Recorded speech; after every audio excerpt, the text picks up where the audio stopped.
The process to compress files with 7-zip is quite simple. So make sure you have already installed 7-zip. If you're not installed, there is also already a video about that on my channel. So once you have installed a 7-zip, just go to the folder which you want to compress. For example, this is the folder that I want to compress. It's simply 250, but anyways, I'm just. And what you need to do is just go and right click here, click on more options. So once you click on more options, you'll see 7-zip. And here you have an option of add to archive. Click on that. Now this would appear. Now the usual format is 7-zip, 7z, that is good. And here you have an option of compression level. If you want to highly compress it, go for ultra. Otherwise, normal is also good.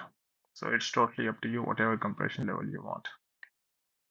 So once you have done everything, other settings need to be default. And just go and click on OK. So it is compressing, and here you have 7-zip. So if you want to uncompress it, again, go show more options, go to 7-zip, and here you have an option of open archive. So you can see, and you can click on extract.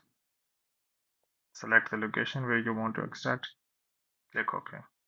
There is already the same folder there. So anyways, just close it. So that's how you compress files with 7-zip. I hope this video has helped you out, but before you go, please like the video.